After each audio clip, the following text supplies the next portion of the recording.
Hello, my name is David Eaton.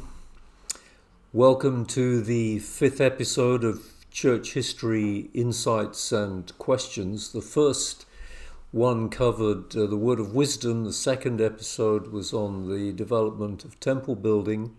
The third was on the development of temple ordinances. The fourth on church finances.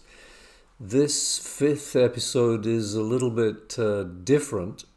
It features church history, but it's about people. Specifically, it's about two categories of people: those who have left the church and those who have not. The purpose of this fifth video is to try to help bridge the gap between those two categories of people. When I gave this video presentation before, a friend of mine suggested that I make it available to bishops and branch presidents as an option for them to use on a fifth Sunday in the second hour, typically when priesthood and relief society join together. I thought this was a good idea, and I'm very happy for it to be used in that way, because I think it will help bridge the gap between the two categories of people. There is a caveat, however, by way of a health warning. The presentation contains information from people who have left the church, explaining why they left the church and how that's left them feeling. It is pretty negative towards the church, so it may be sensible to not include an invitation to the youth to attend this joint session. Let's get started. Leaving the church can be painful for both leaver and friends and family who are sad, sometimes devastated to see them go. This can cause rifts, turmoil, bad feelings, even family breakdowns. The effects in some cases can be traumatic. It can be a struggle for both sides to understand each other. The leaver feels they are acting with integrity, they feel betrayed, let down, lied to, angry. They cannot understand why family and friends who remain in the church can't see it. The remainer feels at a loss to understand why erstwhile faith has turned to dust and departure. They love the church and know it's true. They can't understand why this family member or friend can't see it.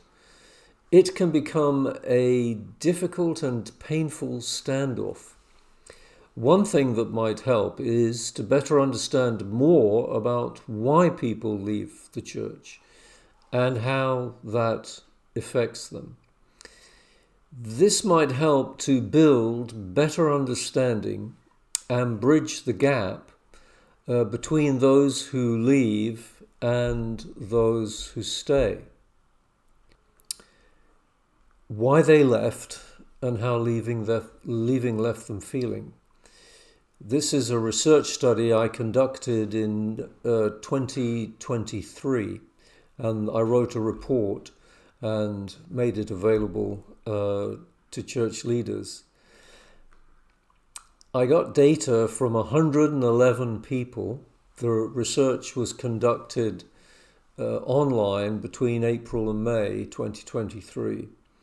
All 111 of these people had left the church. That was a prerequisite for participation in the research.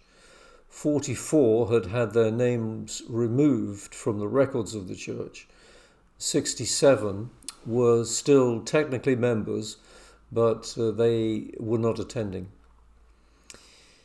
At the time of survey, the oldest was 85 years old, the youngest 18, and the biggest cohort was 30 people who were born between 1978 and 1988. 91 were women, 17 were men, and 3 identified as others. 96 were baptized at age 8, one person was 9, and the oldest was baptized at the age of 28. 97 people were endowed, 14 were not.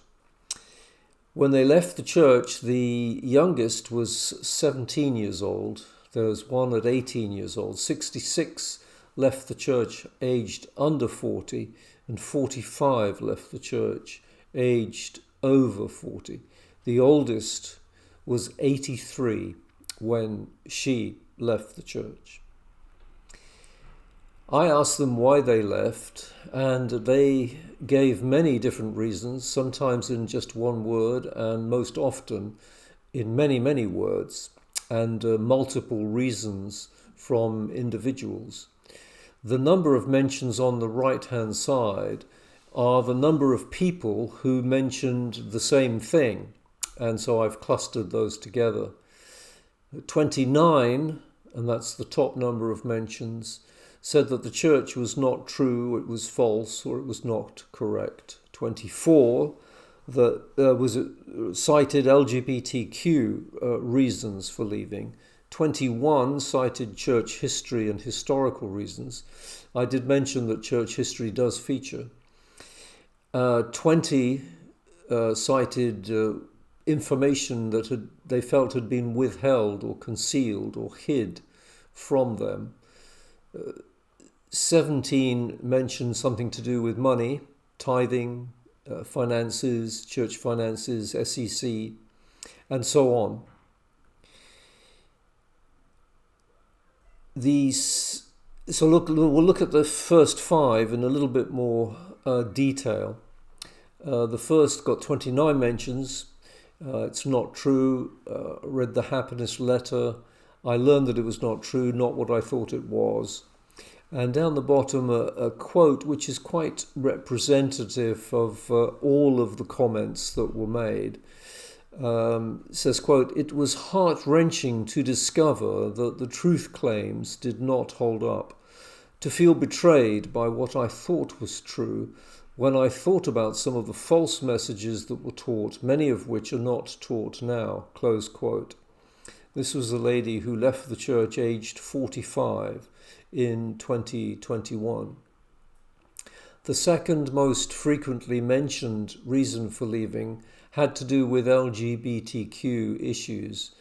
Suicides were mentioned, LGBTQ stands, LGBTQ attitude of the church, etc.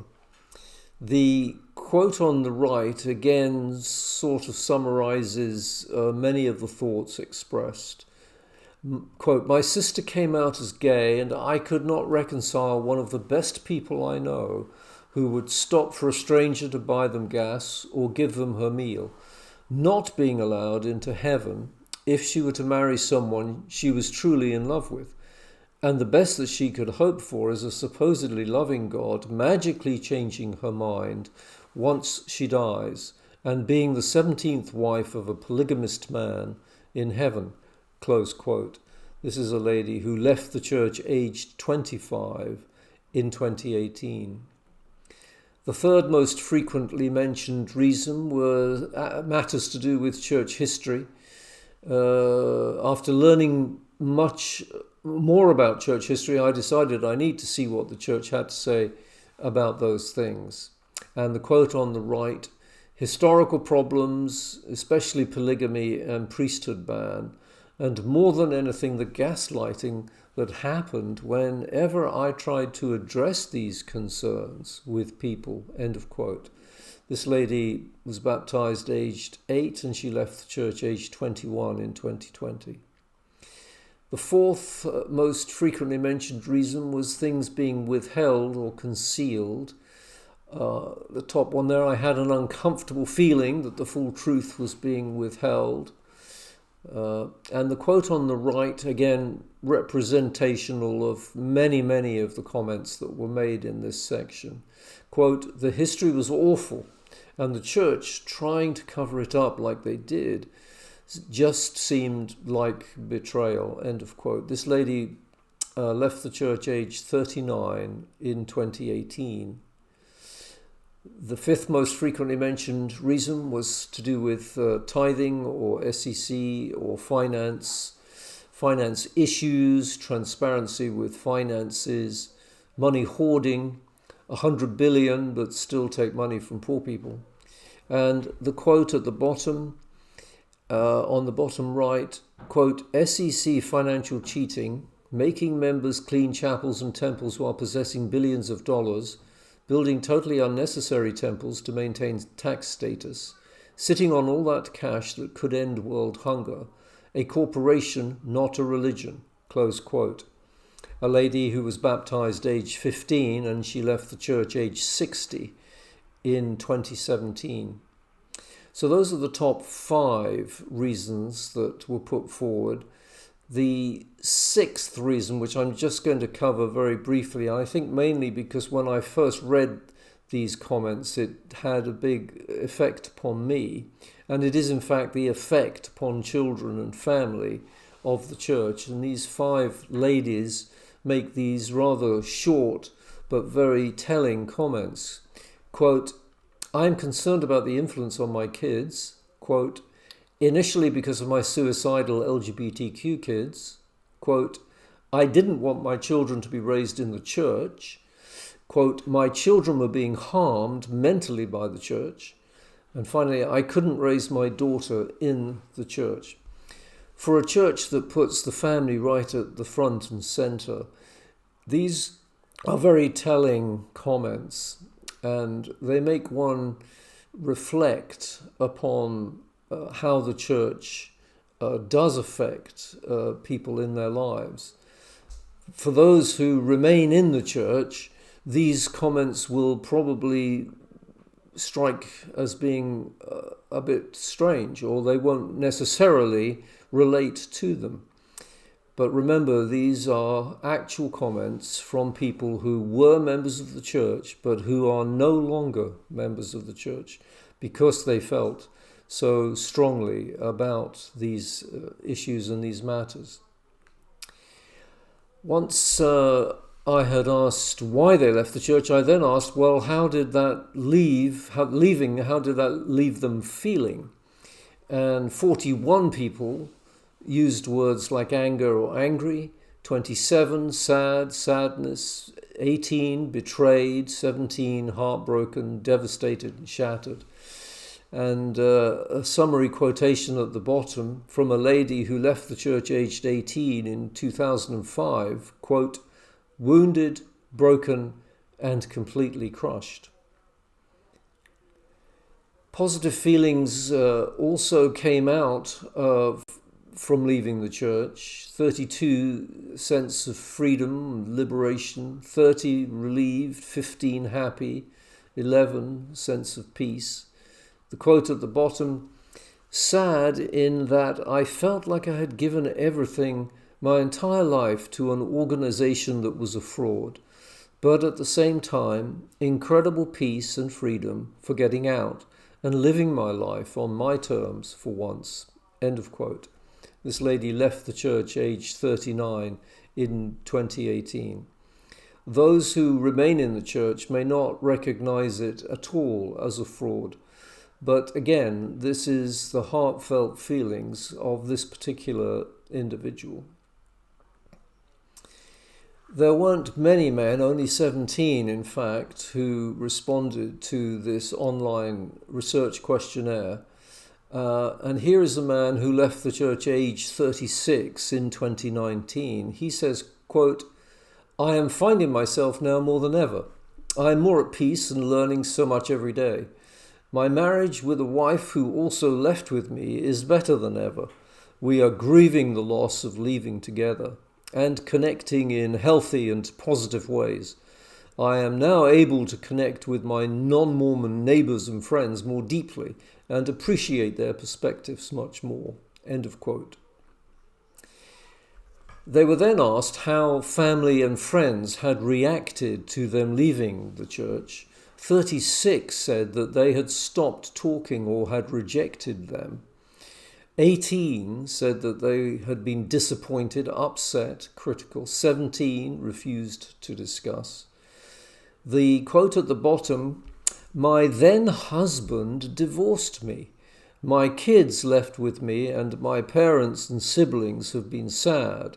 They are still active, but they accept and support me regardless." End of quote. This is a lady who left the church aged 39 in 2018. And so it's quite stark when we think that leaving the church resulted in a divorce in this particular lady's case.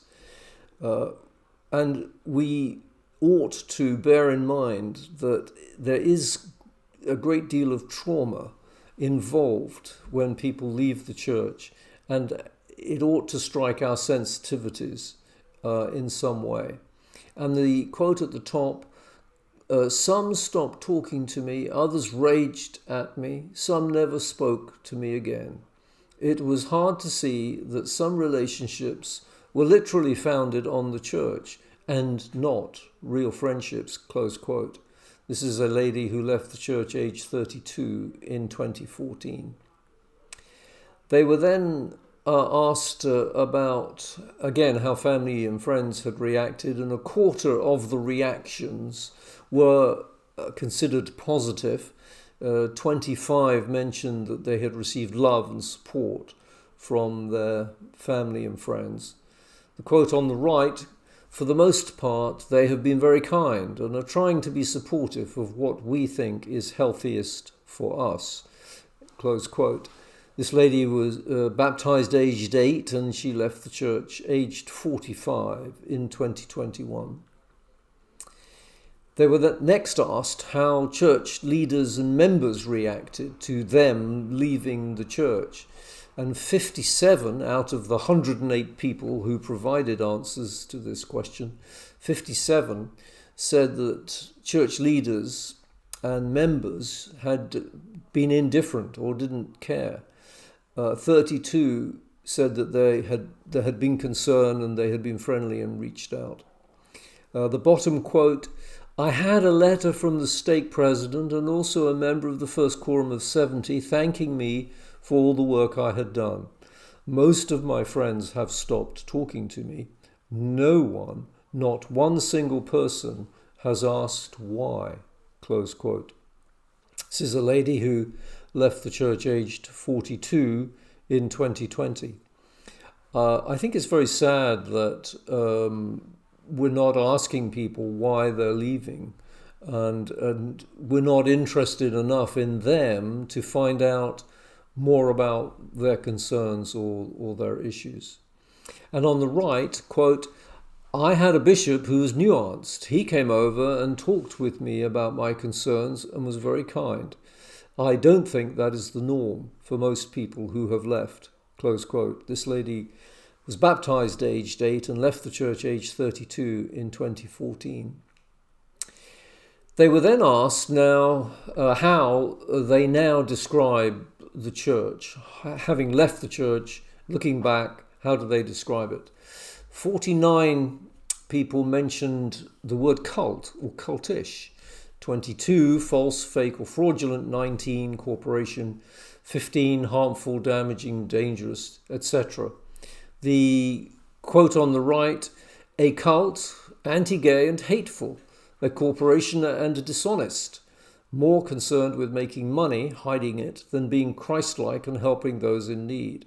They have an agenda and it's evil. I come from pioneer heritage. William Clayton, come ye saints, is my great-great-grandfather, and my great-great-great-grandfather due to polygamy. Being Mormon is in my DNA, and I can't believe I lived it for so long." This was a lady who left the church aged 54 in 2013. They were then asked how they now describe the prophet Joseph Smith.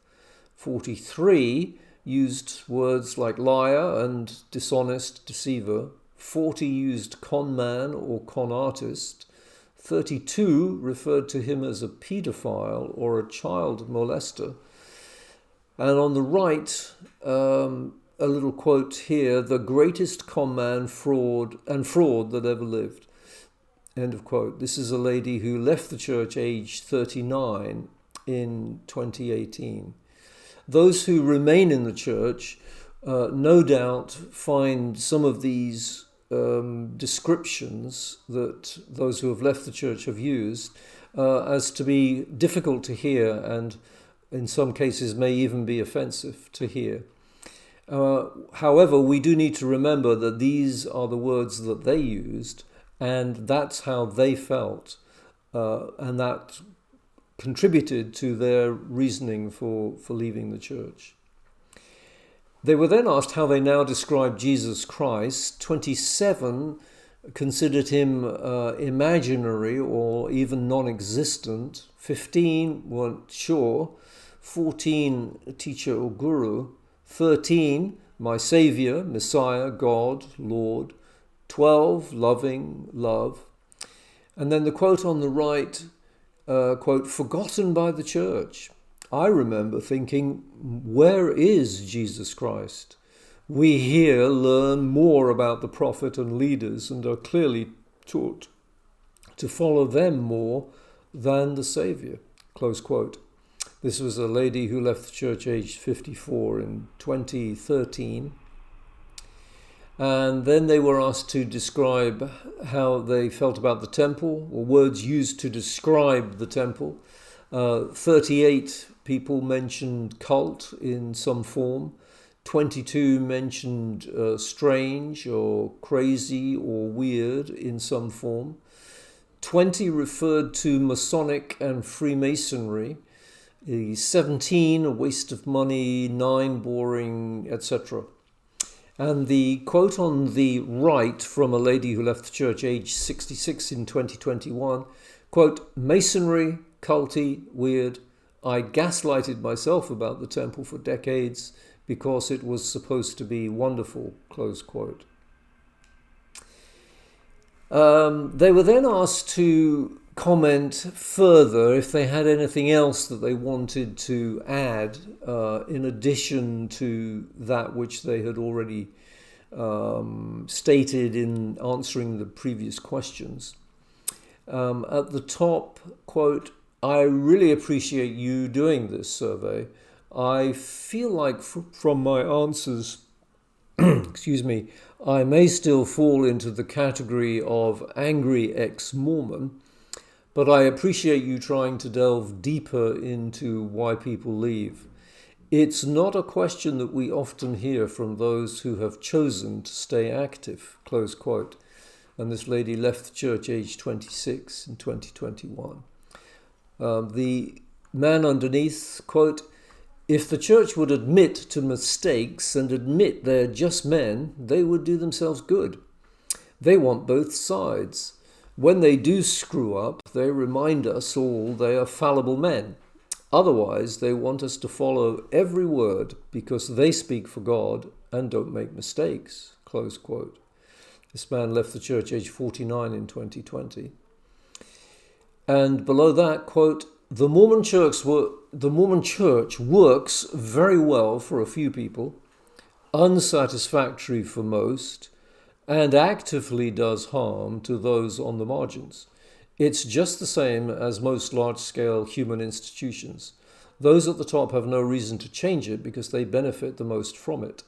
So it can only seek to preserve and perpetuate itself as an incumbent organization using the classic playbook of control, manipulation, and domination.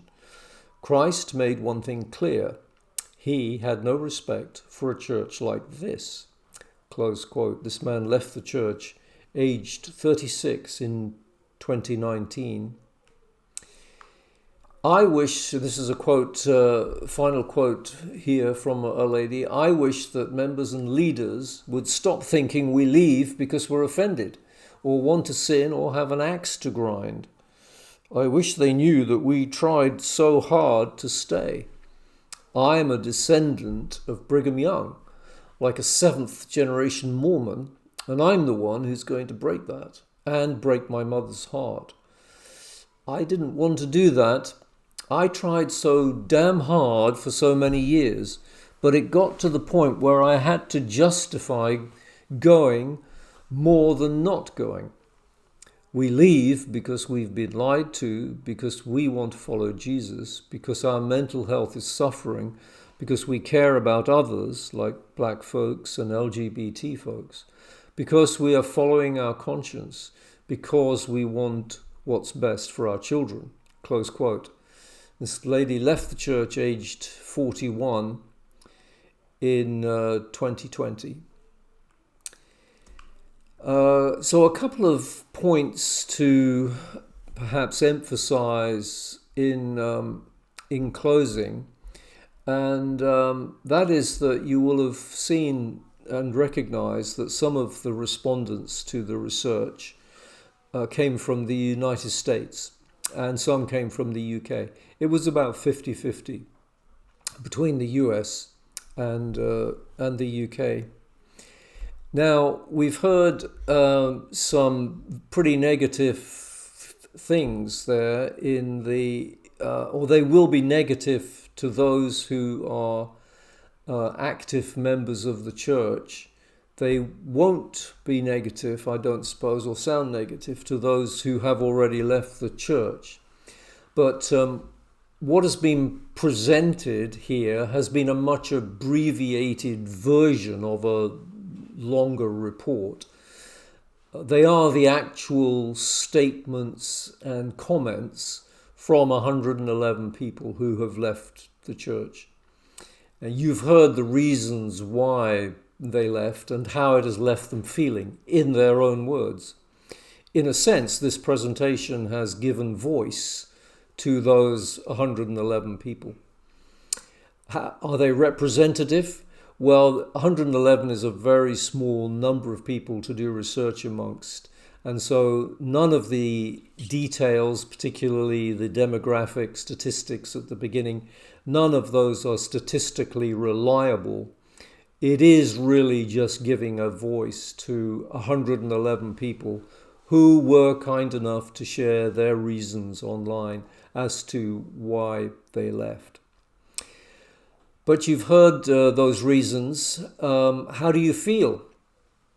If you are an active church member, you've seen and heard some unrelentingly negative comments about the church you love and faithfully attend. Has it shocked you?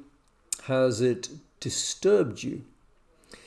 The purpose is to attempt to bridge the gap between those who leave and those who don't, to try and heal wounds in fractured families and friendships, to see if better communication channels can be established, to remind us that everybody on both sides of this equation, this membership equation, those who have left, those who have not left, on both sides, each person is a child of heavenly parents.